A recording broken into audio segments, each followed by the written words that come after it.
சொக்கனுக்கு பக்கத்திலே சோடி என்று வந்தவளே நூல் புடவையில் ஒளிஞ்சுக்கிட்டு நினைச்ச தாளம் போடணுமே.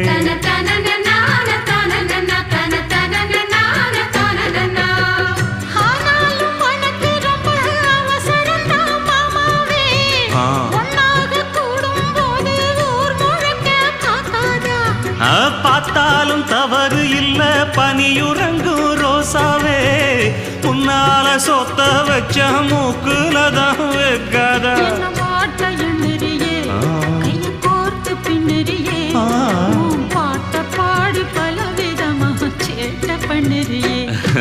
செங்குருவி செங்குருவி காலமட செங்குருவி சேல கட்டி மாமனுக்கு மாலையிட்ட செங்குருவி.